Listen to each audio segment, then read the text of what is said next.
Hello everyone, welcome to magnet brains. Myself Prateek Karn स्वागत करता हूं आपका अपने यूट्यूब चैनल मैग्नेट ब्रेन्स पर, जहां पर आपको मिलता है क्वालिटी कंटेंट, क्वालिटी एजुकेशन, वो भी बिल्कुल फ्री ऑफ कॉस्ट। ठीक है, तो क्लास 11 का बहुत शानदार चैप्टर ग्रेविटेशन, और अब हम आ चुके हैं gravitational potential and energy.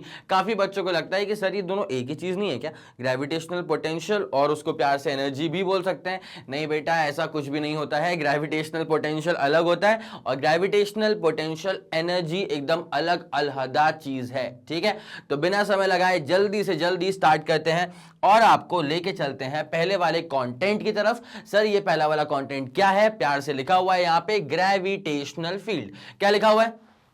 Gravitational field. ठीक है, अब इस पर लाने से पहले आपको थोड़ा सा ना बेसिक आइडिया, ठीक है, एक बार वो फीलिंग डेवलप करवाने के लिए एक बार जरा आपको लेकर के चलते हैं मैग्नेटिक फील्ड की तरफ। कहां लेके चलेंगे सर आपको? मैग्नेटिक फील्ड की तरफ। क्या आप लोग जानते हैं कि मैग्नेटिक फील्ड कौन प्रोड्यूस करता है? सर कैसी बात कर रहे हैं? ऑब्वियसली एक बार मैग्नेट या एक मैग्नेट। चलो मैंने मान ली बात। ठीक है, तो एक मैग्नेट जो होता है ना वो प्रोड्यूस करता है मैग्नेटिक फील्ड। तो magnet producers, obviously magnet producers magnetic field. ठीक है, अब जरा एक छोटी सी बात पे ध्यान दीजिएगा। जमाने भर में 4 तरह की चीजें होती हैं ब्रॉडली जो कि चिपक जाती है मैग्नेट में। ठीक है, आयरन, निकल, स्टील और कोबाल्ट, ये बेसिकली ब्रॉडली ये 4 तरह की चीजें होती हैं जो कि जाकर के चिपक जाती हैं किसी भी मैग्नेट के साथ। ठीक है, अब एक मैग्नेट जो होता है ना उसका काम क्या होता है? मैग्नेट अपने आसपास प्रोड्यूस करता है मैग्नेटिक फील्ड। फॉर एग्जाम्पल, एक बहुत बेसिक से एग्जाम्पल दे रहा हूं आप लोग के लिए। ठीक है, चलो ये मान लो ये अपने पास एक बार मैग्नेट है। ठीक है, ये अपने पास क्या है? एक बार मैग्नेट है जिसमें ये रहेगा इसका नॉर्थ पोल और ये रहेगा इसका साउथ पोल। ठीक है, कहने को तो जो बार मैग्नेट होता है ना, इसकी जो मैग्नेटिक फील्ड होती है उसका अगर आप पैटर्न चेक करें तो I will show you that also. देखिए ये पैटर्न होता है मैग्नेटिक फील्ड का due to a bar magnet. ये पैटर्न होता है मैग्नेटिक फील्ड का due to a bar magnet. ठीक है, अब भाई साहब इसका मतलब ये है कि एक मैग्नेट जो है अपने आसपास मैग्नेटिक फील्ड प्रोड्यूस कर रहा है। तो सिमिलरली जैसे एक मैग्नेट अपने आसपास मैग्नेटिक फील्ड प्रोड्यूस करता है, वैसे ही एक चार्ज पार्टिकल जो होता है वो अपने आसपास इलेक्ट्रिक फील्ड प्रोड्यूस करता है। लेकिन सर हमको तो पढ़ना था ग्रेविटेशनल फील्ड, तो ग्रेविटेशनल फील्ड का भी वही किस्सा है बेटा। एक बॉडी जिसके पास मास m है वो अपने आसपास की बाकी बॉडीज को अट्रैक्ट करती है, दैट्स फॉर श्योर। ठीक है, बिकॉज किसी भी दो बॉडीज के बीच में एक फोर्स ऑफ अट्रैक्शन काम करता है। आया समझ? तो एक बॉडी जिसका मास m है वो किसी दूसरी बॉडी जिसका मास m2 रहा होगा, उन दोनों के बीच में दूरी कितनी होगी? r के बराबर। तो इन दोनों के बीच में एक फोर्स ऑफ अट्रैक्शन काम करेगा, पक्का। तो ये जो बॉडी है ना ये अपने आसपास एक फील्ड प्रोड्यूस कर रही है, जिस फील्ड में आने वाली हर बॉडी को ये वाली बॉडी अट्रैक्ट कर पाए। अब अट्रैक्शन के कारण वो वाली बॉडी सच में दौड़ते हुए आ जाएगी क्या, चिपक जाएगी इस वाली बॉडी के साथ क्या? अब वो डिपेंड कर रहा है मल्टीपल फैक्टर्स के ऊपर कि क्या वो बॉडी फ्री टू मूव है, क्या फ्रिक्शन उसको अलाउ कर पाएगा, क्या फ्रिक्शन इतना ज्यादा है कि बॉडी आ पाए या नहीं आ पाए, ये ऐसे मल्टीपल फैक्टर्स हैं। But the thing is this कि जमाने भर में किसी भी दो बॉडीज के बीच में ऑब्वियसली एक फोर्स ऑफ अट्रैक्शन काम करता है on account of their masses, उनके मासेस की वजह से। किसकी वजह से बेटा? उनके मासेस की वजह से। मेरे ख्याल में आपको ये वाली बात समझ में आ गई होगी। तो हर बॉडी जो है ना वो अपने आसपास एक बहुत बड़ी दूरी तक एक फील्ड प्रोड्यूस करती है जिसे हम कह सकते हैं ग्रेविटेशनल फील्ड। उस ग्रेविटेशनल फील्ड में आने वाली हर बॉडी जो है वो इस वाली बॉडी के साथ अट्रैक्ट हो जाएगी, चिपक जाएगी। It's as simple as that, only if that body is free to move. मेरे ख्याल से आपको इतनी पूरी कहानी समझ में अच्छे से आ गई होगी। ठीक है, चलिए हम जरा गौर करें। तो ये नॉर्थ पोल हो गया, ये वाला पोल कौन सा हो गया? साउथ पोल हो गया। तो एक मैग्नेट जो है ना वो अपने आसपास प्रोड्यूस करता है मैग्नेटिक फील्ड। अब जैसे मान ले इसकी जो मैग्नेटिक फील्ड है वो मैं अगर तुमको बोल दूं कि यार इस लिमिट के बाद नॉट कंसिडरेबल है, ये मैंने एक रेंज बना दिया। ठीक है, कि मैंने बोला कि इस बार मैग्नेट की जो मैग्नेटिक फील्ड है ना वो आगे भी जाएगी, ऑब्वियसली कोई रोक नहीं पाएगा उस मैग्नेटिक फील्ड को आगे जाने से, वो मैग्नेटिक फील्ड लाइंस आगे भी जा रही हैं। बट यार एक बात तो श्योर है ना कि जैसे जैसे दूरियां बढ़ेंगी, जैसे जैसे दूरियां बढ़ेंगी तो वैसे वैसे जो इसकी फील्ड की इंटेंसिटी है ना वो कमजोर पड़ जाएगी। तो मान लो इस वाले लिमिट के बाहर, इस वाले लिमिट के पार ना इस बार मैग्नेट की जो मैग्नेटिक फील्ड है ना उसमें वो बात नहीं रही। ऑब्वियसली आप समझ गए इस बात को, इस मैग्नेटिक फील्ड में वो बात नहीं रही, वो खींच नहीं पाएगा। किसको नहीं खींच पाएगा? 4 तरह की चीजें होती हैं, आयरन, निकल, स्टील और कोबाल्ट। जैसे मान ले कि यहां पे अगर कुछ आयरन पार्टिकल्स पड़े हैं, ठीक है, अगर यहां पे कोई आयरन का पार्टिकल पड़ा है तो आयरन, निकल, स्टील और cobalt will not be attracted will not be attracted to the bar magnet, will not be attracted to the bar magnet because it is outside the magnetic field. इसका reason क्या है? Because this iron particle is outside the magnetic field. आ गया समझ में? तो यही वाला इसका रीजन था. ये आपको एक बेसिक आइडिया देता है कि भाई साहब फील्ड कैसी होती है. ठीक है, तो ये आपको दिखा दी गई है magnetic field. Because the iron particle is outside the magnetic field, because the iron particle is outside the magnetic field, is outside the magnetic field. बस इतनी सी बात है. समझ में आई बात?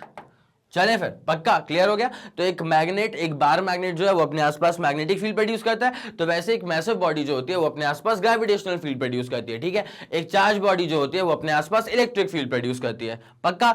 अगर किसी मैग्नेटिक फील्ड के अंदर ला करके मैंने आयरन, निकल, स्टील या कोबाल्ट को रख दिया तो वो जो मैग्नेट है वो उस आयरन, निकल, स्टील या कोबाल्ट को खींच लेगा. ठीक है.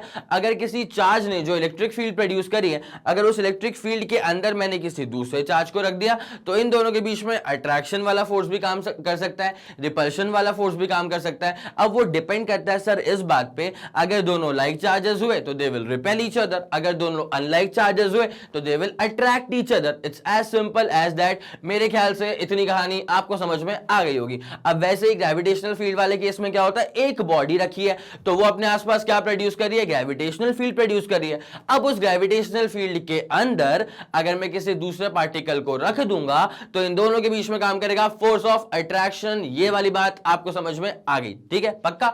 चलो, तो ये आपको बेसिक आइडिया सेट करने के लिए यहां मैंने दिखा दिया. ठीक है, अब जरा इसे गायब किया जाएगा और अब आपको लेकर के आया जाएगा तरीके से यहां पे कॉन्सेप्ट ऑफ ग्रेविटेशनल फील्ड के ऊपर. किसके ऊपर? Concept of gravitational field. इसका बेसिक आइडिया मैंने आपको दे दिया. ठीक है, अब जरा गौर करें. We know that earth attracts every body towards its centre. सही बात है, हर बॉडी जो है ना वो अट्रैक्टेड है अर्थ के सेंटर की तरफ. इनफैक्ट किसी भी दो बॉडीज के बीच में जो फोर्स ऑफ अट्रैक्शन होता है ना, उसका जो लाइन ऑफ एक्शन होता है वो सेंटर टू सेंटर ही ज्वाइन करता है, वो सेंटर टू सेंटर ही ज्वाइन करता है. फॉर एग्जांपल मान लीजिए यहां पे हर एक चीज को अच्छे से एग्जांपल वाइज समझते हुए चलो, तुम्हें बहुत मजा आएगा बेटा. ये दो बॉडीज मान ली, बोलो हाँ. ठीक है, अब इस वाली बॉडी का मास कितना है? ये पहली वाली थी, ये है तुम्हारी दूसरी वाली. कौन? बॉडी. ठीक है, ये तुम्हारी पहली वाली बॉडी, ये तुम्हारी दूसरी वाली बॉडी. ठीक है, अब क्या होता है बेटा, इन दोनों के बीच में क्या होगा? ग्रेविटेशनल फोर्स ऑफ अट्रैक्शन तो काम करेगा. अब जो ग्रेविटेशनल फोर्स ऑफ अट्रैक्शन काम करेगा वो जुड़ा होगा फ्रॉम सेंटर टू सेंटर. कहां जुड़ा होगा? From centre to centre. ठीक है, अब अगर इसको मैं पूरे शब्दों में लिखना चाहूं, अगर मैं इसको पूरे शब्दों में लिखना चाहूं, ये है ए वाली बॉडी और ये ठहरी बी वाली बॉडी. ठीक है, अब ए वाली बॉडी को बी वाली बॉडी वहां खींच रही है और बी वाली बॉडी को ए वाली बॉडी यहां खींच रही है. तो अब इसको हम जो यहां पे खींचतान चल रही है ना, उसको हम शो कैसे करेंगे? उसको ऐसे करेंगे, ए वाली बॉडी वहां खींच गई और ये जो बी वाली बॉडी है वो यहां खींच गई. ठीक है, तो इत्थे उत्थे, है ना. इतनी बात समझ में आ गई. अब जी, अब देखो होता क्या है, ये जो फोर्सेस हैं वो कहां पे काम कर रहे हैं? वो उस लाइन पे काम कर रहे हैं जो लाइन दोनों बॉडीज के सेंटर्स को जोड़ रही है. It's as simple as that. तो हर एक पॉइंट जो भी यहां पे आ रहा है ना, मैं उसको as much depth as possible explain करने का ट्राई करूंगा. ठीक है, अब ये वाला जो फोर्स है वो किसके ऊपर लग रहा है? ए वाली बॉडी के ऊपर लग रहा है, बट लगाया किसने? बी वाली बॉडी ने लगाया. ठीक है, उसके बाद ये जो फोर्स है वो किस पे लग रहा है? वो लग रहा है सर जी बी वाली बॉडी पे, पर लगाया किसने? बेटा ए वाली बॉडी ने लगाया. ठीक है, तो एफ ए बी का मतलब होने वाला है force on A due to B, force on A due to B. ये सब डिनोशंस हैं. अब यही, अच्छा क्या आप इसका उल्टा यूज नहीं कर सकते? बेटा आपका जो मन करे आप वो यूज कर सकते हो, बट मैं दरअसल आपको ऐसे टर्म्स से परिचित करवा रहा हूं जो टर्म्स आपको बहुत जगह पे देखने को मिलेंगे. ठीक है, आप कोई सी भी बुक उठा लो तो मैक्सिमम पॉसिबिलिटी यही है कि आपको यही वाले टर्म जो हैं वो देखने को मिले. तो मैं आपका स्टार्टिंग से बेस लेवल इसी टर्म्स पे सेट करना चाहता हूं. ठीक है, अब जरा गौर करिएगा. अगर एफ बी ए लिखा हुआ है, क्या लिखा हुआ है? एफ बी ए. इसका मतलब क्या हो जाएगा? फोर्स तो है किस बॉडी पर? बी वाली बॉडी पर. ठीक है, बट किसकी वजह से लगा? ये वाला फोर्स लग रहा है बॉडी ए की वजह से. क्या तुम्हें ये वाली बात समझ में आ गई? पक्का. अब जो यहाँ पे ये पॉइंट लिखा हुआ था ना बेटा कि the earth attracts every body towards its centre, ये बिल्कुल सटीक बात है. बिकॉज यहाँ पे अगर आप देखें, आ जाओ, ये अर्थ है, कलर तो कर दें इसको। चलो, तो मान लो ये अर्थ है, ठीक है। अगर अर्थ के ऊपर मैंने कहीं कोई बॉडी रख दी, ठीक है। अच्छा, कई लोग सोचते हैं कि एकदम ऊपर रखेंगे सर बॉडी, भाई जरूरी थोड़ी ना है, तुम बॉडी को यहां रख दो। अगर तुमने बॉडी को यहां रख दिया तो ये बॉडी क्या फिसल जाएगी क्या? ये तो नहीं सोच रहे तुम कि सर इस वाली बॉडी को आपने यहां क्यों रख दिया, ये वाली बॉडी फिसल जाएगी। भाई ये छोटी मोटी चीज नहीं है, अर्थ है ये, ठीक है। क्या पता हम खुद यहां पर हो, अभी आया समझ के नहीं आया? तो ये वाली बात, ये वाला जो पूरा सेटअप है ना, वो अर्थ के लिए बेटा। किसके लिए है? अर्थ के लिए। तो जैसे मान ले ये अर्थ रही और अर्थ के ऊपर एक बॉडी, तो वो मैंने दिखाई दी है। आय हाय गजब, ये बॉडी मैंने दिखा दी है। तो अर्थ के सेंटर और उस बॉडी के सेंटर के बीच में एक फोर्स ऑफ अट्रैक्शन काम करेगा, दैट्स फॉर श्योर। जमाने भर में किसी भी दो बॉडीज के बीच में जो फोर्स ऑफ अट्रैक्शन काम करता है उसे ही तो ग्रेविटेशन कहा जाता है। अब यहां पर भी फोर्स ऑफ अट्रैक्शन काम करेगा which is directed towards the centre of the earth. तो जरा अर्थ का सेंटर बनाया जाए प्यार से, जरा अर्थ का सेंटर बनाया जाए, ठीक है। अब यहां पे जो फोर्स काम करेगा वो काम करेगा टुवर्ड्स द सेंटर। क्या तुम्हें आया समझ में? आया समझ में? तो हमेशा अर्थ के सेंटर की तरफ जो है वो फोर्स डायरेक्टेड रहेगा। तो इस फोर्स को बस F लिख देता हूं और बाद में इसको बोल दूंगा कि ये तो ग्रेविटी है। ये तो F लिख दिया मैंने, ठीक है। और ये जो फोर्स है this is basically gravity. So this force F is gravity. अरे ग्रेविटी स्पेशल केस है ग्रेविटेशन का ही ना, ठीक है। मेरे ख्याल से इतनी पूरी कहानी आपको समझ में आ गई होगी। तो अगर आप चाहें तो उसको भी नोट कर सकते हैं, लेकिन ऑब्वियसली सेपरेशन आप डाल लीजिएगा। इतनी मेहरबानी खुद पे करिएगा, बिकॉज ये अलग है ये अलग है, ठीक है। तो जल्दी इसका स्क्रीनशॉट ले लो बेटा, जल्दी करो। 3 2 1 रेडी गो एंड डन। हो गया होगा? क्या बात है, गजब, बहुत शानदार। एक तरफा लोग हैं यार। चलो ये वाली कहानी समझ में आ रही? तो क्या लिखा है? We know that earth attracts every body towards its centre. बहुत प्यारी बात है। According to Newton's law of gravitation the force of attraction varies inversely as the square of distance of body from the centre. ये क्या तुमको बात नई नई सी लग रही है? अगर आपको लग रहा है कि ये वाली बात आपने पहली बार सुनी है तो बेटा ये बहुत दुख वाली बात है, क्योंकि मैं ये पहले पढ़ा चुका था। रिवाइज क्यों नहीं करा रहे? तो यहां पे क्या लिखा हुआ है कि फोर्स जो काम करेगा ना, फोर्स ऑफ अट्रैक्शन जो काम करेगा, that varies inversely as the square of separation distance between them. भाई कहां टफ कहानी है यार ये। एक बॉडी दूसरी बॉडी, ठीक है। ये तुम्हारी पहली वाली है मास, ये तुम्हारी दूसरी वाली है मास। तो ये पहली वाली का मास कितना है? m1। ये तुम्हारी दूसरी वाली का मास कितना है? m2। इनका सेपरेशन कितना है? r के बराबर। भाई यहाँ पे जो फोर्स काम करता है this is proportional to product of their masses. पहली बात तो आ गई। और it is inversely proportional to square of separation distance between them. ये आ गई दूसरी वाली इक्वेशन। तो वही तो कह के रखा है, कौन सी बड़ी बात है, ठीक है।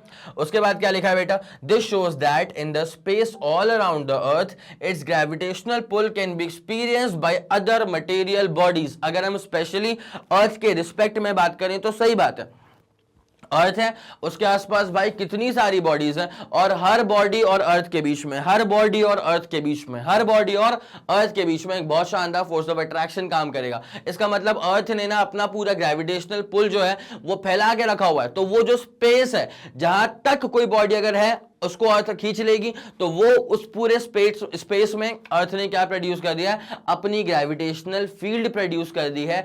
एग्जैक्टली उसी तरह से जैसे कि एक बार मैग्नेट अपने आसपास के स्पेस को मॉडिफाई कर देता है और मैग्नेटिक फील्ड प्रोड्यूस कर देता है, वैसे ही अर्थ जो होती है वो अपने आसपास के बहुत लंबे स्पेस को मॉडिफाई कर देगी, उसमें आने वाले किसी भी बॉडी को अट्रैक्ट कर लेगी अर्थ अपनी ही तरफ towards its center, ठीक है। आगे मेरी पूरी बात समझ में? तो ये रहा, hence the space around a material body in which its gravitational pull can be experienced is called as the gravitational field of that particular body। अगर अर्थ है, अगर अर्थ अट्रैक्ट कर रही है बाकी सारी चीजों को, तो ग्रेविटेशनल फील्ड या gravitational pull of that particular earth की बात कर ली जाएगी। आगे आपको समझ में इतना? तो भाई साहब यहां पे जो कुछ भी लिखा हुआ है वो स्लाइड्स में बहुत इंपॉर्टेंट है। मैंने हमेशा बोला है कि कई बार क्या होता है कि बच्चों को आंसर आते रहते हैं लेकिन वो सही शब्दों में अपने आंसर को प्रेजेंट नहीं कर पाते। क्यों? बिकॉज वो क्लासी टर्म्स पढ़ के नहीं जाते हैं। समझ में आ गया पूरा, लेकिन ज्ञान अगर आप उतार नहीं पाओगे कॉपी में तो कॉपी चेक करने वाले को कैसे पता कि आपको क्या क्या आता है। तो इसलिए इन टर्म्स का आप यूज करिएगा तो आपका जो पूरा फीलिंग है ना वो डायरेक्टली ट्रांसफर हो जाएगा और वहां से ट्रांसफर हो जाएंगे आपको मार्क्स, ठीक है। चलिए एक काम करिए, इसका स्क्रीनशॉट लीजिए, उसके बाद कहानी को यहीं से आगे बढ़ाते हैं। जल्दी करेगा बेटा, 3 2 1 रेडी गो एंड डन। हो गया, चलो भाई गजब। कहानी को आगे बढ़ाएंगे। ऑब्वियसली आप लोगों ने इसका स्क्रीनशॉट लिया होगा। ये नीचे वाला जो पार्ट है, ठीक है, जो बहुत ही शानदार कलर में यहाँ पे लिख के रखा हुआ है, वो लिटरली बहुत इंपॉर्टेंट है। डेफिनेशन है रे, क्या है ये डेफिनेशन, ठीक है। अब बिना समय लगाए आ जाते हैं इंटेंसिटी ऑफ ग्रेविटेशनल फील्ड, ठीक है। ये समझ रहे हो, बहुत ज्यादा फीलिंग वाली बात है। इंटेंसिटी कितनी है भाई साहब ग्रेविटेशनल फील्ड की, तो इसको मैं वापस से बताऊंगा, लेकिन इसमें एग्जाम्पल मैं लेके चलूंगा। किसका?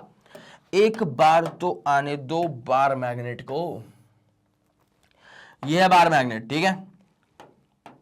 सुनना सुनना सुनना, ये नॉर्थ पोल है, ये साउथ पोल है। भाई दुनिया जानती है जमाने भर में 4 चीजें होती हैं जो कि चिपकती हैं मैग्नेट में। आयरन हो गया, निकल हो गया, स्टील हो गया, कोबाल्ट हो गया, ठीक है। अब तुम जरा खुद सोचो, खुद फील करो, अगर एक आयरन का टुकड़ा है, ठीक है, अगर वो इस बार मैग्नेट से दूर है, तो बार मैग्नेट और आयरन के टुकड़े में फोर्स ऑफ अट्रैक्शन तो है, लेकिन तुम भी जानते हो कि जब दूरियां ज्यादा होती है ना, सोचना, पूरी फीलिंग वाली बात है, ठीक है। जब दूरियां ज्यादा होती हैं, लॉन्ग डिस्टेंस जब होता है, जब दूरियां ज्यादा होती हैं, जब दूरियां ज्यादा होती है तो इंटेंसिटी कम हो जाती है। आया समझ?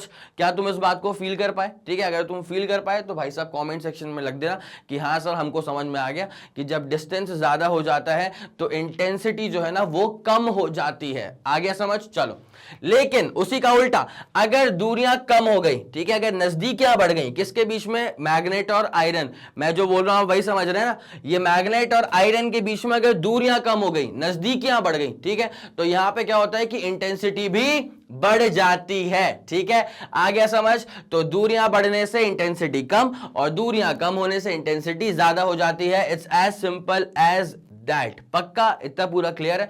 तो वही कहानी है। अब इंटेंसिटी का जरा टर्म सुनना, क्या होगा बेटा, सुनो।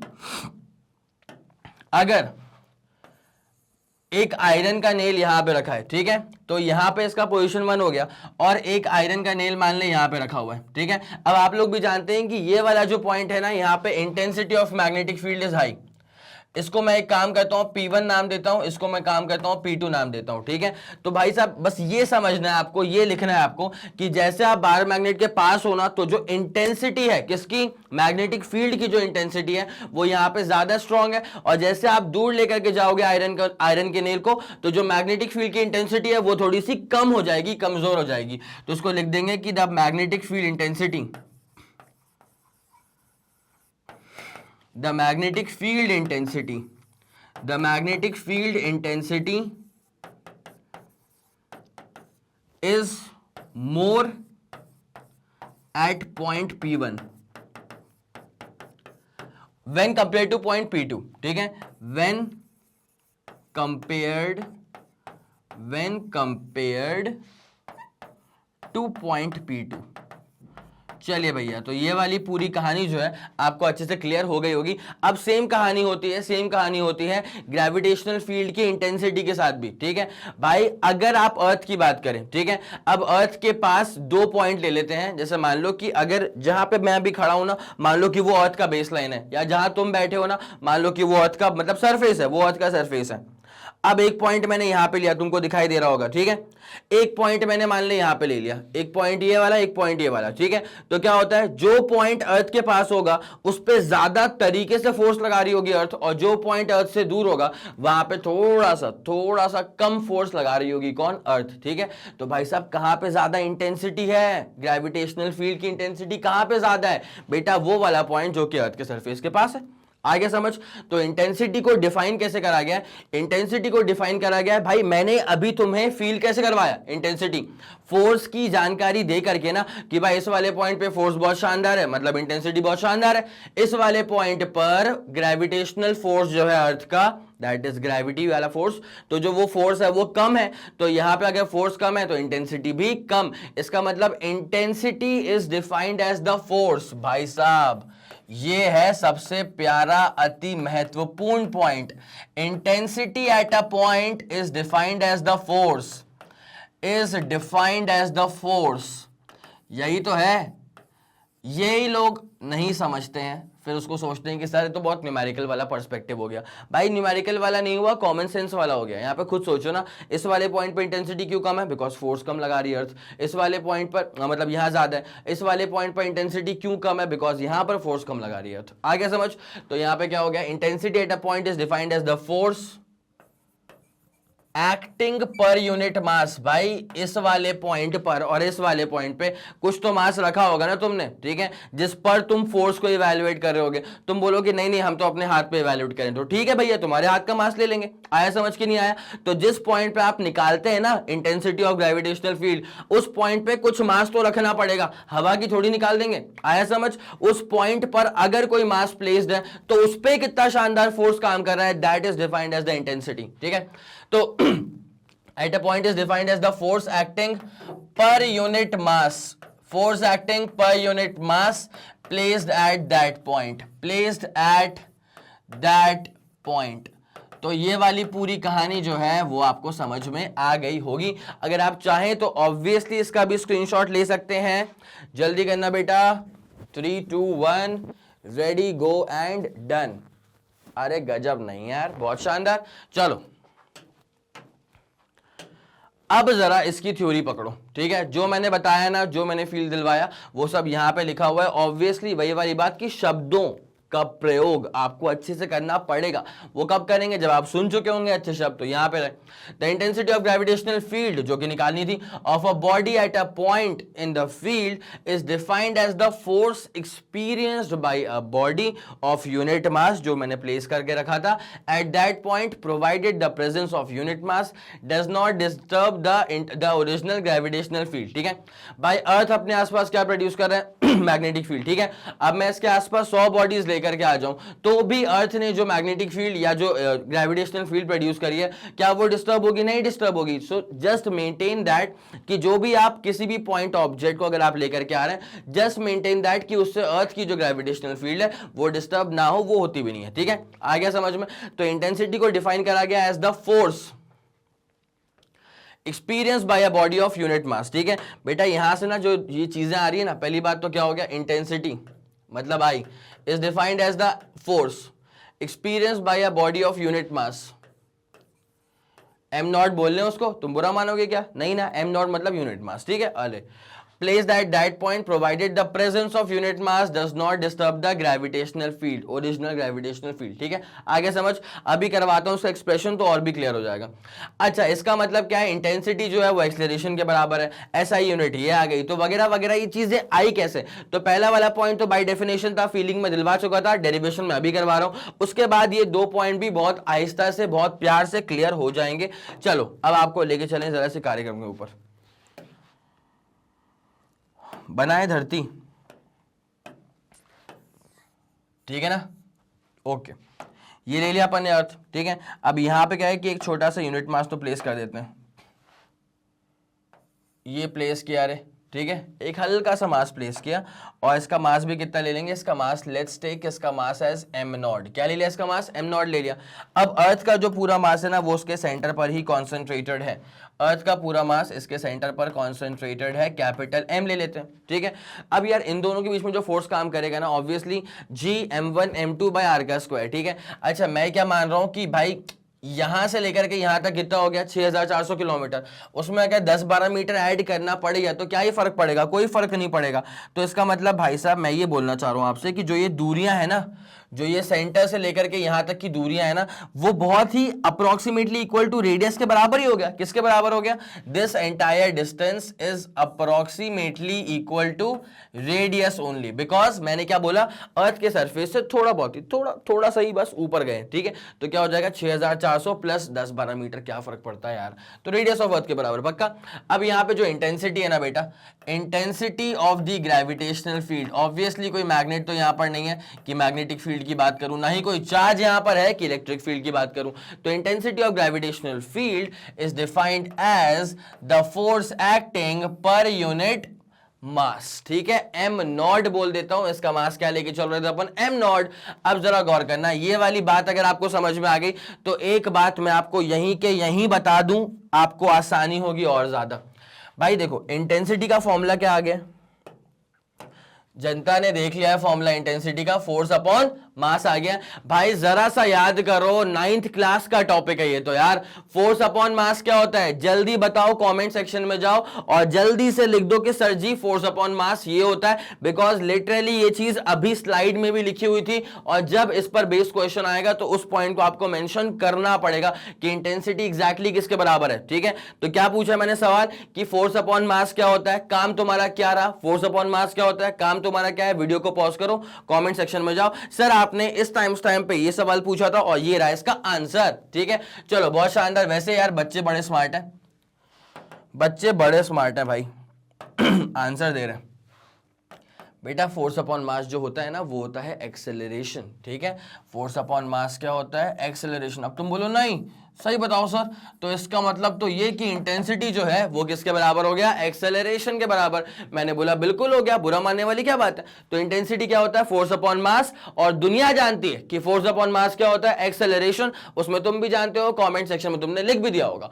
इंटेंसिटी क्या हो गया, एक्सेलरेशन हो गया। यहां तक कोई दिक्कत वाली बात तो नहीं है। चलो ठीक है, अब एक काम करें बेटा, एक बार जरा इसको नोट कर लिया जाए, उसके बाद फिर आपको अच्छा इस पे लेकर के आएंगे, लेकिन पहले जरा एक बार ये नोट कर लो, उसके बाद कहानी को आगे बढ़ाते हैं।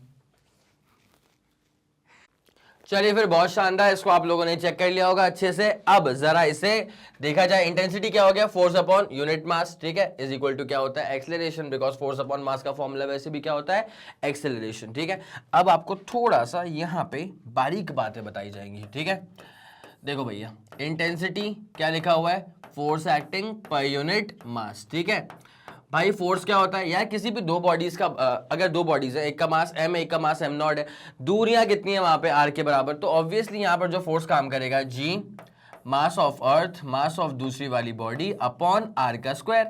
ये तो आ गया फोर्स। अब इसको डिवाइड भी तो करना है m0 से।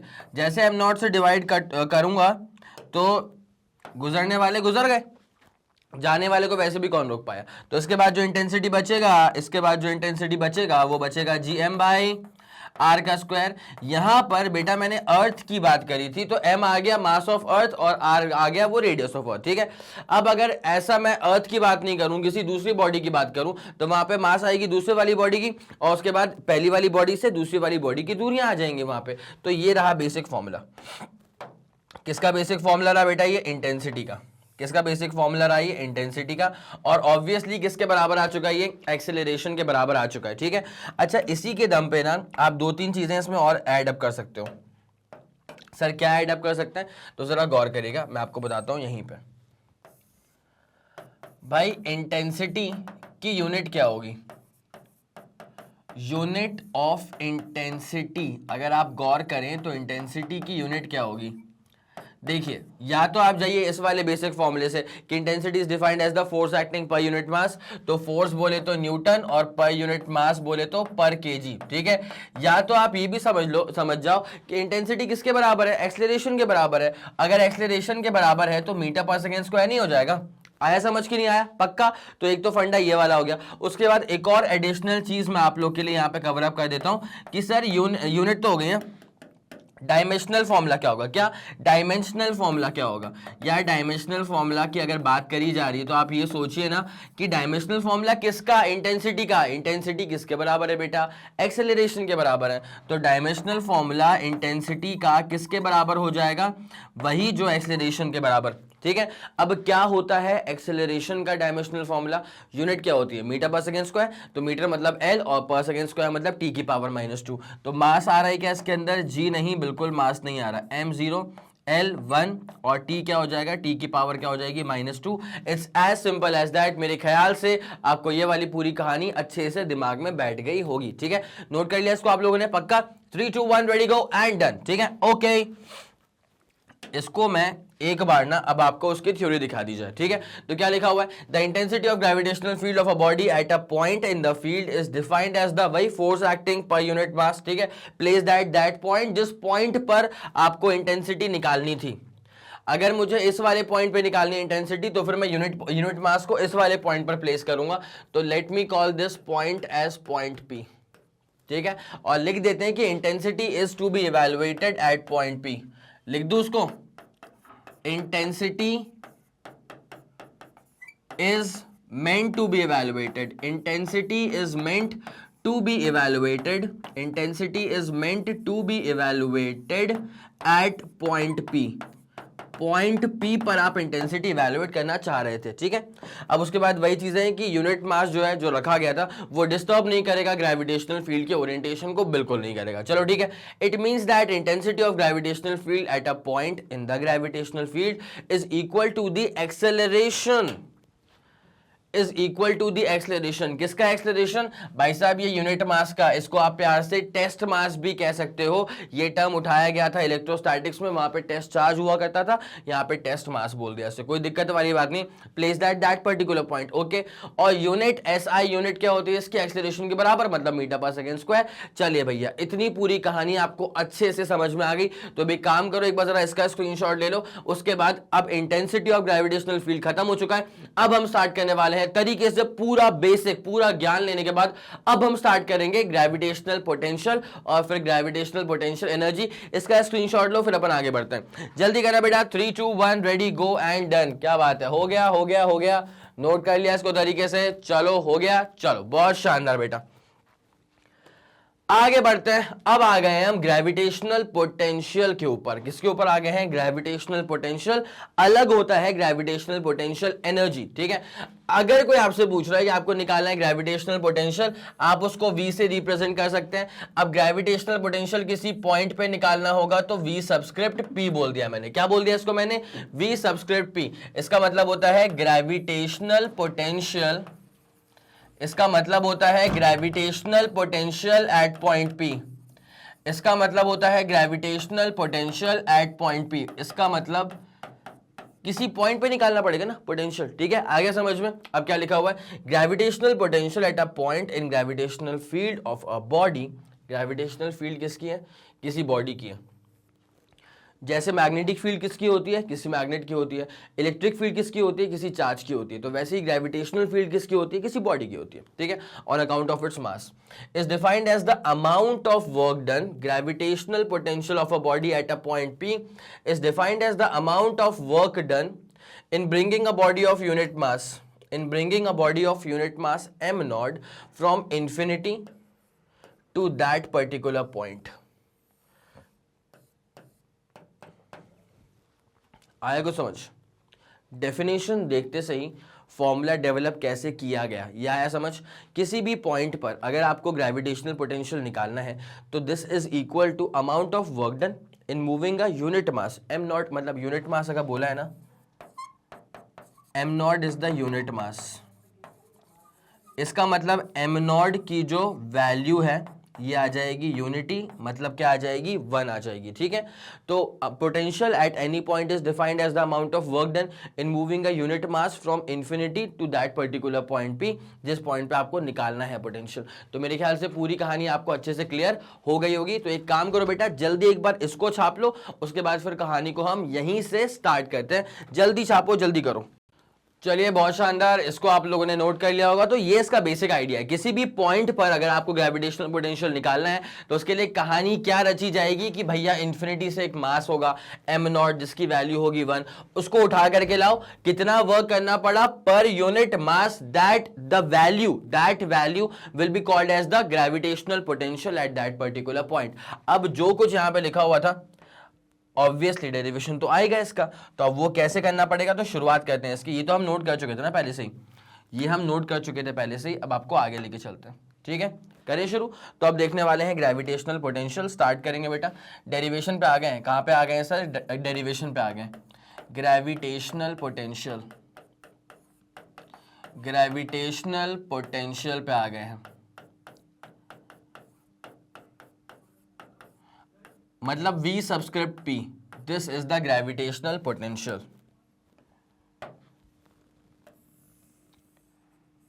चलिए अब एग्जैक्टली ये कैसे टर्न आउट होगा इसके लिए आपको पूरा ध्यान देना पड़ेगा, और डेरिवेशन बड़ा आसान है, लेकिन बस ध्यान चाहिए आपका अच्छे से, ठीक है। जैसे मान लो अगर अर्थ की बात कर लें, किसकी बात कर लेते हैं? अर्थ की बात कर लेते हैं, ठीक है। तो लेट्स टेक कि अपने पास अर्थ है मान ले, ठीक है। अब इसका मास कितना होगा? Capital M। रेडियस क्या होगा? कैपिटल R के बराबर। अब द थिंग इज दिस कि यहां से ना अब मुझे इन्फिनिटी से एक पार्टिकल को लेकर के आना है। मान लो फॉर एग्जांपल मेरा इंटेंशन ये है कि मुझे ये एक पॉइंट ले लिया मैंने, ठीक है, मुझे इस वाले पॉइंट पर निकालना है कि what is going to be the gravitational potential V subscript P में जो पी है ना बेटा, वो यही शो करता है कि इस वाले पॉइंट पर क्या होगा gravitational potential due to earth, ठीक है। चलो अब इसके लिए क्या करना पड़ेगा, अगर इस पॉइंट पर मुझे निकालना है पोटेंशियल तो इन्फिनिटी से पहले मैं किसी मास को उठा करके लाऊंगा, ठीक है। तो लेट्स टेक दैट कि इन्फिनिटी है, इन्फिनिटी से मैं किसी मास को उठा करके लाऊंगा, फिर मैं ला करके यहाँ पे रख दूंगा। आया समझ के नहीं आया? पक्का आ गया समझ में? तो एक काम करता हूँ, पी को जरा सा आगे लेता हूँ, ठीक है। मान लो पी वाला पॉइंट है, मान लो यहाँ पे मुझे इस पी वाले पॉइंट पे निकालना है पोटेंशियल, ठीक है, gravitational potential due to earth निकालना है। तो पहली बात तो ये समझ जाओ कि अर्थ के सेंटर से लेकर के इस पॉइंट की जो दूरी है ना, वो दूरी अपन ले लेते हैं किसके बराबर, स्मॉल आर ले लें क्या, ठीक है। इस दूरी को मैंने क्या मान लिया, स्मॉल आर मान लिया। अब मैं इन्फिनिटी से किसी पॉइंट को, अब मैं इन्फिनिटी से किसी पॉइंट मास को उठा करके लाऊंगा यहां तक, तो जो वर्क करना पड़ेगा that work divided by unit mass, ठीक है। वही तो होता है ग्रेविटेशनल पोटेंशियल। क्या बोला, gravitational potential is defined as the amount of work done. अब मैं किसको लेके आऊंगा, एक यूनिट मास को लेकर के आऊंगा। किसको लेकर के आऊंगा बेटा, एक यूनिट मास को लेकर के आऊंगा। तो जरा गौर फरमाइएगा, कौन सा कलर ले लें अपन, ये ले लेते हैं, ठीक है। एक यूनिट मास है, लेट सपोज एम नॉट ले लेते हैं। बेटा जब मैं एम नॉट को लेकर के आ रहा हूँ ना, मान ली ये एम नॉट वाला मास है, ठीक है। जब मैं एम नॉट को यहां से यहां तक लेकर के आ रहा हूँ तो मेरे को जरा सा डिस्प्लेसमेंट इस तरफ भी तो प्रोड्यूस करवाना पड़ेगा ना। ऐसे हल्का हल्का सरकते सरकते सरकते सरकते अपन इन्फिनिटी से यहां तक तो पहुंच जाएंगे। तो भाई साहब जैसे मान लीजिए कि ये जो मैंने डिस्प्लेसमेंट ट्रैवल करा है वो dx के बराबर है। कितना है वो, dx के बराबर है। अब यहां पे ना जो टर्म्स मैं यूज करने वाला हूं वो ये है कि a वाले पॉइंट से b वाले पॉइंट तक ये दूरी कितनी के बराबर है, dx के बराबर। ऐसे मैं करूंगा dx और dx और dx और, तो ये आ जाएगा पूरा p तक। अच्छा यहां से लेकर के अर्थ के सेंटर से लेकर के इसकी दूरी कितनी है, r के बराबर है। पक्का आ गया समझ? अब जरा गौर करो, इस दूरी को x मानो, इसे हमने कितना मान लिया, x, ठीक है। अब देखो हुआ क्या है, बेसिक फंडा कभी मत भूलो बेसिक डेफिनेशन कभी मत भूलो। पोटेंशियल निकालना है पी वाले पॉइंट पर, ये रहा पी वाला point. Amount of work done in moving a unit mass that is am not, in moving a unit mass from कहां से, इन्फिनिटी, फ्रॉम कहां से इन्फिनिटी, और कहां तक, पी वाले पॉइंट तक, ठीक है। तो तब जाकर के ये जो अपने पास बनेगा ना, this is called as the gravitational potential, this is called as the gravitational potential. मेरे ख्याल से ये वाला पूरा फंडा आपको अच्छे से क्लियर हो गया होगा, ठीक है। तो बस बेसिक फंडा क्या है, वर्क निकालना पड़ेगा। क्या निकालना पड़ेगा, वर्क निकालना पड़ेगा। तो निकालते हैं ना जरा वर्क यार, ठीक है। Now work done in moving M not, किस बॉडी को मूव कर रहे हैं, जिस बॉडी को मूव कर रहे हैं उसका मास कितना है, एम नॉट है, ठीक है। In moving M not from A to B, अगर ए से लेकर के बी तक ही मूव करवाए तो ऑब्वियसली तुम्हारे दिमाग में आएगा सर ये तो बहुत स्मॉल डिस्टेंस है। मैंने बोला बहुत बढ़िया, अगर स्मॉल डिस्टेंस है तो वर्क भी तो कम ही करना पड़ेगा ना, ठीक है। वर्क का फॉर्मूला क्या होता है, फोर्स इंटू डिस्प्लेसमेंट। काफी लोग बोलते हैं कि sir force into displacement into cos theta होता है। मैंने बोला बिल्कुल सही बात है, होता है, but the thing is this कि अर्थ का अट्रैक्टिव फोर्स काम करेगा, मतलब फोर्स इस तरफ काम करेगा, डिस्प्लेसमेंट भी इस तरफ ही हो रहा है। तो फिर फोर्स और डिस्प्लेसमेंट दोनों जब सेम डायरेक्शन में होंगे तो क्या एंगल होगा उसके बीच में, जीरो। कॉस जीरो की वैल्यू क्या होती है, 1। टेंशन वाली बात ही नहीं रही, ठीक है। तो एफ इंटू डी एक्स हो गया, इसमें कोई दो राय तो नहीं है आप लोग को। अब जरा गौर करा जाए। नाउ पेन चेंज कर लें बेटा। नाउ भाई तो small work done is equal to क्या है, फोर्स इनटू स्मॉल डिस्प्लेसमेंट। तो बेटा फोर्स कितना होगा यार, ये अर्थ है, अर्थ का पूरा मास क्या होगा, अर्थ का पूरा मास ले लेते हैं अपन m, ठीक है। चलेगा ना आप लोग को, m is the mass of the earth. तो हम यहाँ पे p वाले पॉइंट पे पोटेंशियल निकाल रहे हैं ड्यू टू अर्थ, ठीक है। Gravitational potential vp at point p due to earth only. तो यार फोर्स का फॉर्मूला क्या हो जाता है, फोर्स का फॉर्मूला होता है g mass of earth m not upon नीचे क्या हो जाएगा भाई, एक और चीज, यहाँ पे दूरी कितनी है बेटा, यहाँ पे दूरी है x के बराबर, ठीक है। जब a से b हम मूव करवा रहे हैं, यहाँ पे लिखा हुआ है, तो पहले जब a से b मूव करवाएंगे तो फिर भाई साहब यहाँ पे जो फोर्स लग रहा है ना, जब यूनिट मास यहाँ पर प्लेस्ड है तो फोर्स कौन लगा रही है, अर्थ लगा रही है। तो बेटा अर्थ और यूनिट मास में जब फोर्स आप निकालेंगे तो दूरियां आपको x चाहिए होंगी ना पहले तो, ठीक है। तो यहाँ पे हो गया x का स्क्वायर, उसके बाद इस फोर्स को अप्लाई करके डिस्प्लेसमेंट कितना प्रोड्यूस कर दिया गया, केवल dx के बराबर, ठीक है। इस अट्रैक्टिव फोर्स के कारण जो a से b तक का डिस्प्लेसमेंट है वो तो dx के बराबर ही है ना। तो वर्क का फॉर्मूला होता है फोर्स इनटू डिस्प्लेसमेंट, फोर्स किसके बीच का, अर्थ और यूनिट मास के बीच का, तो वो रहा उसका फॉर्मूला। जब दूरी x के बराबर होगी तो gm m0 अपॉन x का स्क्वायर। अब उस फोर्स को यूज करके डिस्प्लेसमेंट अभी के लिए तनिक भर जो डिस्प्लेसमेंट प्रोड्यूस हुआ है वो तो dx के बराबर ही था। इतनी बात पूरी क्रिस्टल क्लियर है आप लोग को। अब जरा गौर करें, आपको ऑब्वियसली वर्क निकालना है, dw से आपका काम नहीं चलेगा, तो आप करेंगे इसको इंटीग्रेट बोथ साइड्स, ठीक है। कभी एक साइड थोड़ी होता है इंटीग्रेशन, मैथ्स वाले बुरा मान जाएंगे। तो नाउ इंटीग्रेट कर दीजिए इसको बोथ साइड्स, तो इससे क्या हो जाएगा बेटा, dw integration is equals to, अब जरा सुनते हुए चलना अच्छे से, यहां पे dx is the variable operator, तो dx आपको ये बता रहा है कि सिर्फ x वेरिएबल है, इसका मतलब g m और m नॉट जो है वो तो कांस्टेंट है। तो हाँ जी, g m और m नॉट जो है वो तो कांस्टेंट है, तो यहां चलेगा integration of 1 upon x square dx। अब एक छोटी सी बात मैं आपको बता दूं कि इस पूरे डेरिवेशन में आपको एक बात का ध्यान रखना है कि यूनिट मास का मोशन है। किसका मोशन है, यूनिट मास का मोशन है। तो यूनिट मास दैट इज, ये बात सर्वज्ञान होनी चाहिए कि एम नॉट की वैल्यू क्या होगी, 1 होगी, ठीक है। ये तो भाई साहब डेफिनेशन का ही पार्ट है ना, ठीक है। अब जरा गौर करें, अब लिमिट्स की बारी आ गई, ठीक है। सर लिमिट्स आप कैसे अप्लाई करेंगे, देखिए लिमिट्स कैसे अप्लाई होगी। यहां पे ये लेते हैं बेटा, आप कहां से कहां तक मूव करवा रहे हो, आप इन्फिनिटी से मूव करवा रहे हो। जब इन्फिनिटी पे रखा है तो मैंने कुछ वर्क नहीं करा, ठीक है। इन्फिनिटी से मैं कहां तक मूव करवा रहा हूं, मूव तो मैं करवा रहा हूं पॉइंट P तक, बट क्या मैं P लिख दूंगा, नहीं। जब मैं P वाले पॉइंट तक मूव करवा रहा हूं तो उसकी दूरी निकालनी पड़ेगी ना from the centre of the earth. मैंने इस वाले पॉइंट को इन्फिनिटी क्यों कहा, क्योंकि वो अर्थ के सेंटर से इन्फिनाइट डिस्टेंस अपार्ट है। तो मैं ये P वाले पॉइंट को क्या P लिख दूंगा क्या, नहीं, मैं P की दूरी निकालूंगा फ्रॉम सेंटर ऑफ अर्थ, जो कि मैंने पहले से कह दिया कि R के बराबर है। तो जब मैं मूव करवा के R डिस्टेंस तक ला करके छोड़ दूंगा बॉडी को, तो मुझे कुछ तो वर्क करना पड़ेगा। Let's call that work as W, ठीक है। मेरे ख्याल से आप इस बात को समझ गए होंगे अच्छे से, ठीक है। अब जरा गौर किया जाए, dw का जो इंटीग्रेशन होगा वो आ जाएगा w लोअर लिमिट और upper limit is equals to G M. भाई साहब m नॉट की वैल्यू क्या होती है, वो तो 1 होती है ना। अगर m नॉट की वैल्यू 1 होगी, अब मैं उसको लिखना ही छोड़ दूं क्या, या चलेगा, या एक काम करो अभी लिख देता हूं उसको m नॉट, ठीक है। नहीं तो फिर क्या है, तुम बुरा मान जाओगे ना। Let's take this m not only. अब यहाँ पे क्या होगा, 1 अपॉन एक्स स्क्वायर था, जब इसका आप इंटीग्रेशन करेंगे ना बेटा तो आपका आंसर आएगा -1 अपॉन एक्स। उसके बाद क्या है, लोअर लिमिट क्या है इन्फिनिटी, अपर लिमिट क्या है r, ठीक है। -1 अपॉन एक्स, इसके लिए आपको थोड़ा सा ना बेसिक फंडा आना चाहिए यार। अगर आप डिफरेंशिएट करते हैं 1 अपॉन एक्स को तो what you get is -1 upon x square, ठीक है। अगर एक का डिफरेंशिएशन b के बराबर, मतलब अगर a का डिफरेंशिएशन b के बराबर है तो b का इंटीग्रेशन a के बराबर है। अगर 1/x का डिफरेंशिएशन -1 अपॉन एक्स स्क्वायर के बराबर है, इसका मतलब -1 अपॉन एक्स स्क्वायर का इंटीग्रेशन ये हो जाएगा 1 अपॉन एक्स, ठीक है। मतलब माइनस को मैं यहां से वहां शिफ्ट कर सकता हूं। आ गया समझ के नहीं आ गया, पक्का। ये वाला बेसिक फंडा है जो कि मैंने यहां पे यूज कर लिया है बेटा, सही बात है। अब बस काम खत्म हो चुका है। Upper limit minus lower limit, तो upper limit minus lower limit is equals to G M M naught. जैसे आप अपर लिमिट पुट करेंगे, माइनस को यहाँ पे बाहर रख लो, कोई दिक्कत वाली बात थोड़ी ना। अपर लिमिट पुट करो तो 1 अपॉन आर, ठीक है। माइनस को मैं बाहर रख चुका हूँ, और अपर लिमिट माइनस करेंगे लोअर लिमिट तो 1 अपॉन इन्फिनिटी। इन्फिनिटी क्या होता है बेटा, 1 अपॉन 0। इन्फिनिटी क्या होता है बेटा, 1 अपॉन 0।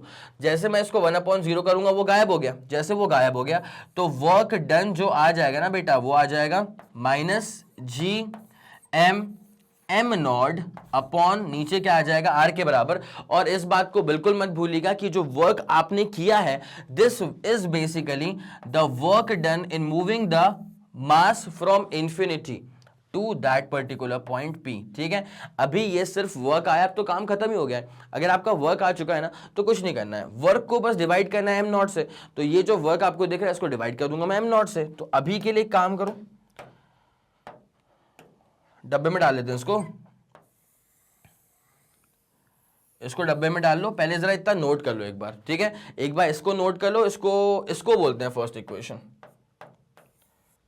इसको बोलते हैं सेकेंड इक्वेशन।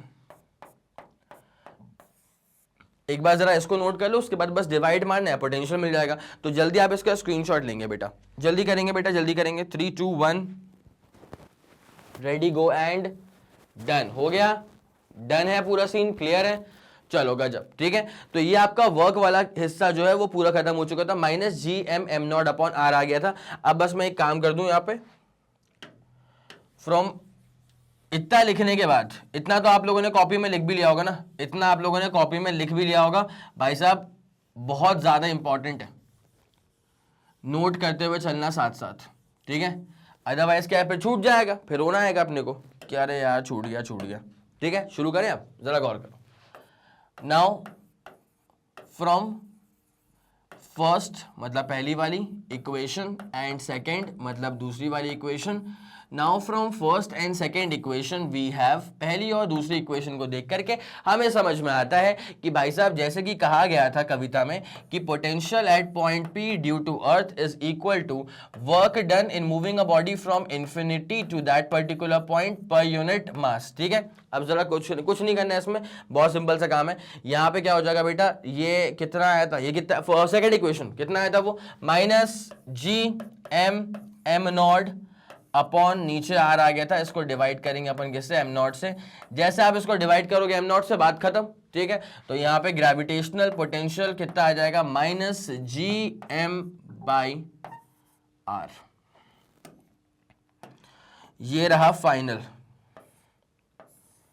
ये रहा आपके पास फाइनल फॉर्मूला, इसको जरा दिल में बसा के रखना। ये रहा gravitational potential at point P, है ना, ड्यू टू अर्थ। इसको मैं लिख भी देता हूं वैसे करके,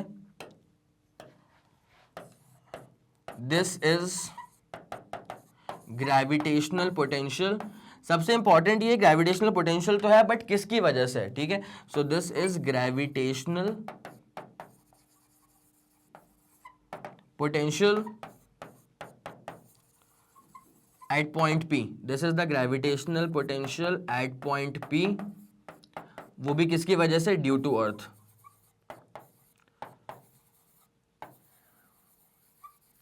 तो जल्दी जरा आप इसका स्क्रीनशॉट लें, इसको नोट करें, उसके बाद फिर हम कहानी को यहीं से आगे बढ़ाते हैं। ग्रेविटेशनल पोटेंशियल निकाला है पॉइंट पे, अगला क्या आने वाला है, ग्रेविटेशनल पोटेंशियल एनर्जी। ठीक है, तो जल्दी आप इसका स्क्रीनशॉट लीजिए, जल्दी करेगा, 3 2 1 रेडी गो डन। चलिए ठीक है, फिर बहुत शानदार, ये पूरा कंटेंट आपने देख लिया होगा, समझ में आ गया होगा कि सर ये माइनस में ही आ रहा है। ठीक है, अब जरा गौर करें ये माइनस में क्यों आता है। ये माइनस सिंबलाइज कर रहा है कि यहाँ पे अट्रैक्टिव फोर्सेस की बात चल रही है। किसकी चल रही है, अट्रैक्टिव फोर्सेस की। अगर रिपल्सिव फोर्सेस काम करेंगे तो फिर वो आंसर जो है ना वो प्लस में आएगा, माइनस मतलब अट्रैक्टिव फोर्सेस। आगे समझ, चलो अब एक काम करें, जरा निपटाया जाए इसको। Minus G M by R तो आ रहा है फॉर्मूला, ठीक है, minus G M by R तो आ रहा है। अब इसको चलो पूरा क्लियर करते हैं। अब जरा देखते हैं, यहाँ पे दो स्पेशल पॉइंट लेना। पहला, पोटेंशियल एट इंफिनिटी। अगर आपको पोटेंशियल निकालना है कहां पर, अगर आपको पोटेंशियल निकालना है एट इंफिनिटी, तो आपको पहली बात तो ये पता होना चाहिए कि जनरल फॉर्मूला क्या होता है। ठीक है, पहले क्या पता होना चाहिए बेटा आपको कि जनरल फॉर्मूला क्या होता है। अभी हम लोगों ने जिस पर इतनी मेहनत मशक्कत करी है वो क्या निकालने के लिए करी है बेटा, जनरल फॉर्मूला। ठीक है, अब gravitational potential at any particular point P is minus G mass of that planet upon वो दूरियां। अपॉन क्या आता है, नीचे क्या आता है, वो दूरियां आती हैं। ये आज जरा शानदारी बन गया कुछ, अपॉन नीचे क्या आती है, दूरियां। ठीक है, अब यहां पे क्या हो गया, पोटेंशियल निकालना है इन्फिनिटी। अगर पोटेंशियल निकालना है इन्फिनिटी तो आर कितना आ जाएगा, इन्फिनिटी। तो gravitational potential is minus G M upon infinity. Infinity क्या होता है, 1/0। तो ग्रेविटेशनल पोटेंशियल कितना हो जाएगा, 0 के बराबर। अब दूसरा वाला पॉइंट ले लो।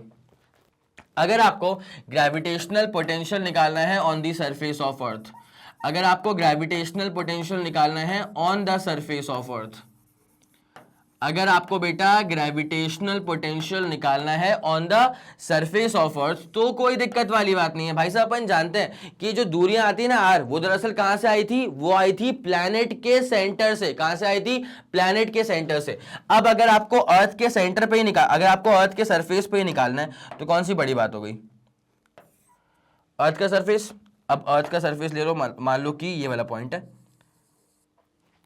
तो ऑब्वियसली जो ये दूरियां हैं सेंटर से, जो ये दूरी है, सेंटर तो ये लग नहीं रहा,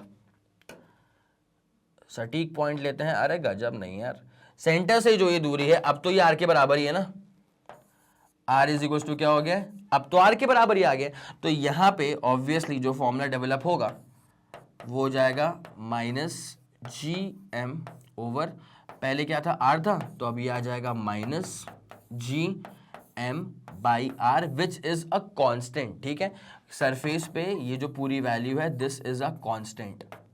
कैसे कांस्टेंट है भाई साहब, आप जानते हैं ना, ये कैपिटल जी की वैल्यू क्या होती है, यूनिवर्सल ग्रेविटेशनल कांस्टेंट। एम क्या होता है, this is the mass of earth, और आर क्या होता है, this is the radius of earth. It's as simple as that. ठीक है, तो एक काम करो जल्दी आप जरा इसका स्क्रीनशॉट लीजिए, उसके बाद कहानी को आगे बढ़ाते हैं। ये आपके स्पेशल पॉइंट जो थे ना रिगार्डिंग ग्रेविटेशनल पोटेंशियल, वो मैंने कवर अप करवा दिए। ठीक है, अब जल्दी से कूदेंगे ग्रेविटेशनल पोटेंशियल एनर्जी के ऊपर। हो गया, चलो ठीक है, बहुत शानदार।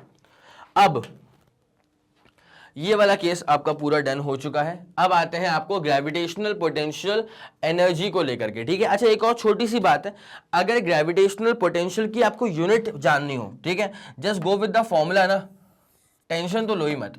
ग्रेविटेशनल पोटेंशियल बेसिकली क्या था, it is defined as the amount of work done in moving a unit mass from infinity to that particular point. तो बेटा यूनिट क्या हो जाएगी इसकी, यार वर्क की यूनिट क्या होती है, जूल होती है ना, वर्क की यूनिट क्या होती है, जूल होती है, और अपॉन नीचे क्या आ रहा है, यूनिट मास आ रहा है तो मास ही ना, तो क्या हो जाएगा joule per kg. It's as simple as that. ठीक है, अगर आपको डायमेंशनल फॉर्मूला निकालना है, क्या निकालना है आपको, अगर डायमेंशनल फॉर्मूला निकालना है, ये तो और भी आसान होगा।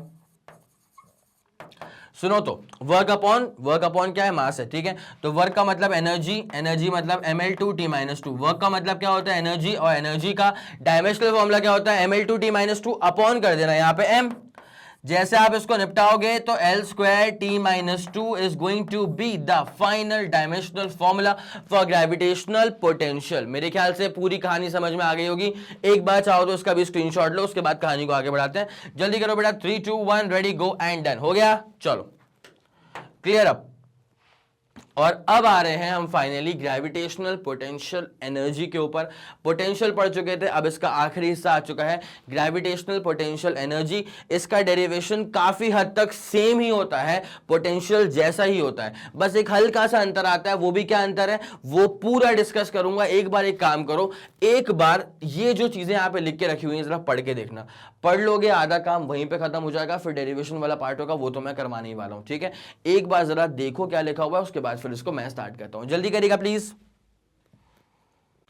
चलिए बहुत शानदार, फिर इसको देख लिया होगा आप लोगों ने, है ना, जो मैंने कहा था वो आपने कर लिया होगा। डेफिनेशंस को समझना यहाँ पे लिटरली बहुत इंपॉर्टेंट है, बिकॉज उसी पर बेस्ड होने वाले हैं पूरे आगे आने वाले डेरिवेशंस। ठीक है, क्या लिखा हुआ है, the potential energy of a body at a given position is defined as the energy stored in the body while bringing it from position of zero potential energy to that position. ठीक है, zero potential energy मतलब infinity. ठीक है, कहां पे बेटा, infinity से किसी पर्टिकुलर पॉइंट तक लाने में जो वर्क डन होता है वो किसी बॉडी के अंदर स्टोर हो जाता है उसके एनर्जी के फॉर्म में। ठीक है, अगर ग्रेविटेशनल फोर्स के अगेंस्ट वर्क डन किया जा रहा है तो फिर वो स्टोर हो जाएगा उस बॉडी के अंदर ग्रेविटेशनल पोटेंशियल एनर्जी के फॉर्म में। It's as simple as that. तो कहानी में आगे क्या लिखा हुआ है, when the body is at infinity with respect to another body the gravitational attraction on the body is zero. Infinite distance apart अगर आप चले गए हो तो देखना जरा, फोर्स का फॉर्मूला क्या होता है, G m1 m2 by R का स्क्वायर। ठीक है, अगर डिस्टेंस ऑफ सेपरेशन इंफिनिटी हो जाएगा तो ऑब्वियसली फोर्स ऑफ अट्रैक्शन जो है वो कितना हो जाएगा, जीरो हो जाएगा। ये वाली बात समझ में आ रही है, बेसिक है ये तो। ठीक है, बेसिक फॉर्मूला बेस्ड कंक्लूजन्स है। उसके बाद क्या लिखा है, if the position of a body changes on account of forces acting on it then change in its potential energy is equal to the amount of work done on the body. ये दरअसल आपको hint करवाता है towards work energy theorem. अगर मैं आपको बताऊं, for example मान लो किसी बॉडी के पास अगर 100 जूल की एनर्जी है, कितनी एनर्जी है, 100 जूल की एनर्जी है, तो उसकी इनिशियल एनर्जी कितनी हो गई बेटा, इनिशियल एनर्जी है उसकी 100 जूल की। ठीक है, अब अगर मैंने उसके ऊपर एक वर्क कर दिया है 400 जूल का, लेट्स एग्जांपल के तौर पे ले रहा हूं कि अगर मैंने इस बॉडी पे वर्क कर दिया है 400 जूल का, तो अब क्या हो जाएगा, बॉडी के पास एनर्जी पहले से कितनी मौजूद है, 100 जूल की। अब अगर मैंने वर्क कर दिया है 400 जूल का, तो बॉडी के पास जो एनर्जी हो जाएगी फाइनल वो कितनी हो जाएगी, 500 जूल। आया आपको समझ। तो अगर इसकी बॉडी के एनर्जी में कितना चेंज आया, अगर वो आपको निकालना है तो आप चेंज कैसे निकालते हैं, फाइनल माइनस इनिशियल। ठीक है, कितना है फाइनल 500, कितना है इनिशियल, यहाँ पे इनिशियल क्या था 100, दिस इज इक्वल टू कितना आ जाएगा 400 जूल, और 400 जूल जो था ना वो वर्क के बराबर था। पक्का दिख रहा होगा वर्क के बराबर। इसका मतलब क्या होता है कि अगर आप किसी भी बॉडी पे कुछ वर्क करते हैं so that is equal to the change in the energy, change in the potential energy या change in the kinetic energy of the body. Its as simple as that. वही पॉइंट यहां पे लिखा हुआ है तीसरे वाले पॉइंट के अंदर। अब मसला यहां पे ये है कि आपको निकालना है कि what is the expression for gravitational potential energy. तो यहां पे कोई बड़ी बात नहीं होने वाली है, जरा गौर करें। कोई नया अलग तरह का डेरिवेशन यहां पे नहीं होने वाला है, सिंपल होने वाला है। जरा गौर करो, जैसे मान लो ये अर्थ है, कोई दिक्कत वाली बात नहीं, अर्थ ले लेते हैं, ठीक है।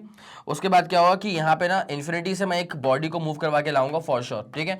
बिकॉज मोशन कहाँ से होगा, इन्फिनिटी से ही होगा भाई साहब। इन्फिनिटी से मूव करवा करके मैं ले आऊंगा, ठीक है। अच्छा ये जो दूरी है ना वो मैं कहाँ से मेजर करूंगा, इसके सेंटर से। कहाँ से करूंगा, सेंटर से करूंगा। Now the thing is this कि मैं ये चाहता हूँ कि मुझे पोटेंशियल की वैल्यू मिल जाए P वाले पॉइंट पे। कहां मिल जाए, P वाले पॉइंट पर मुझे मिल जाए पोटेंशियल की वैल्यू। तो अर्थ के सेंटर से इस कंसर्न पॉइंट की जो दूरी होगी ना बेटा, इस कंसर्न पॉइंट की दूरी को मैं बोल दूंगा R। क्या बोल दूंगा मैं इसकी दूरी को, R बोल दूंगा। Now the thing is this कि जब मैं किसी बॉडी को मूव करवा के ला रहा हूं, सेम डेरिवेशन है बट लॉजिक क्या है इस बार कि जिस बॉडी को मूव करवा रहा हूं ना उसका मास यूनिट मास नहीं है, उसका कुछ कंसर्न मास है, कुछ कंसर्न मास है उसका, ठीक है। अब जब मैं उसको मूव करवाया तो मैंने स्लाइट डिस्प्लेसमेंट करवाया इसमें, लेट्स सपोज यहां से यहां तक का करवाया, ठीक है। और कितने अमाउंट से करवाया वो डिस्प्लेसमेंट, dx ले लेते हैं। क्या ले लेते हैं उसको अपन, dx। तो ये डिस्प्लेसमेंट हो रहा है dx के अमाउंट का, ठीक है। अब ऑब्वियसली सेंटर से लेकर के कंसर्न पॉइंट तक की जो दूरी है, यहां से लेकर के यहां तक, इस दूरी को हम क्या मान लेते हैं, x मान लेते हैं। क्या मान लेते हैं, x। और स्लाइड डिस्प्लेसमेंट कितना हुआ यहाँ पे, dx के बराबर, ठीक है। अब बेटा लॉजिक क्या है यहाँ पे कि ग्रेविटेशनल पोटेंशियल एनर्जी जब आपको p पे निकालनी है, कहां पे निकालनी है, p पे निकालनी है। तो इसके लिए अपन क्या करेंगे, सुनना, gravitational potential energy, gravitational potential energy at point P is evaluated as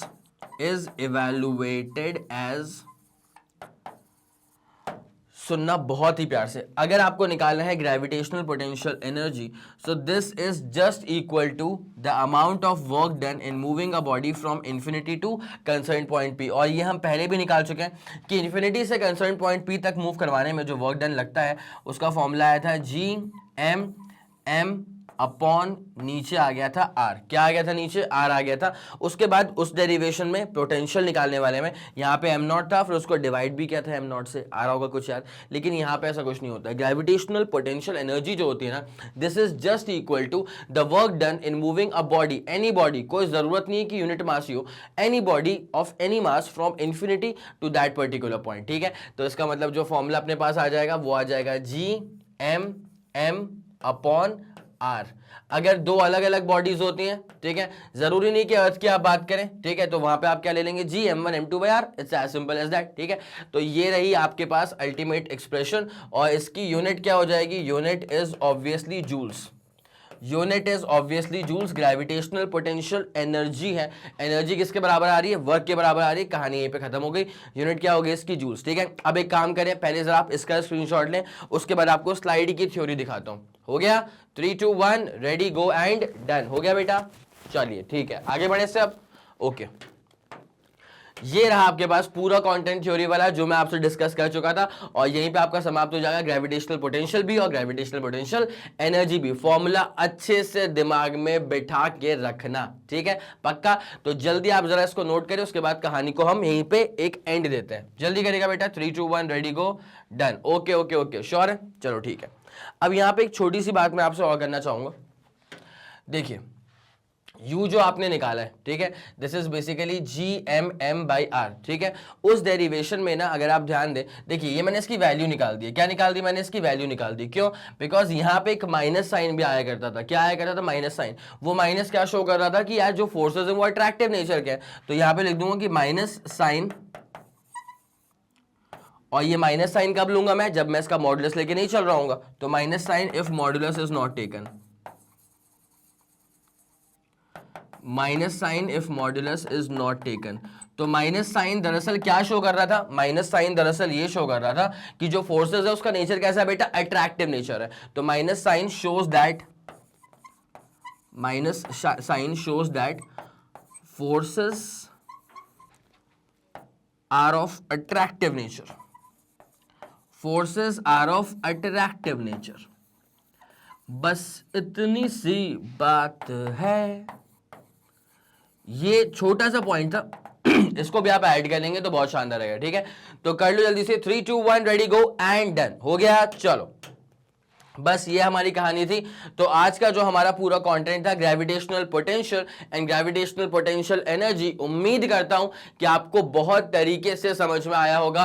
Kepler's law और वेरिएशन ऑफ जी हम पहले भी कर चुके हैं, अगर किसी ने मिस करा है तो वो प्लेलिस्ट में जाकर के बकायदा से चेक कर सकता है, सब कुछ लाइन बाय लाइन जमा हुआ मिल जाएगा। बस आपको क्या करना है, आपको तरीके से पढ़ाई करनी है, it's as simple as that. ठीक है, तो बने रहिए मेरे साथ और मैग्नेट ब्रेन्स के साथ। और आप जानते हैं कि मैग्नेट ब्रेन जो आपको प्रोवाइड करता है वो है सीबीएसई की English medium as well as Hindi medium वाली classes, spoken English, CUET, NTSC, Olympiad, UP board, Bihar board और एमपी बोर्ड से रिलेटेड सारे सब्जेक्ट की प्रॉपर पूरी डिटेल्ड सिलेबस वाली क्लासेस। ठीक है, इसके अलावा कोई भी इंफॉर्मेशन अगर आपको चाहिए तो आप मैग्नेट ब्रेन्स के ऑफिशियल वेबसाइट पर विजिट कर सकते हैं। Okay, thank you so much.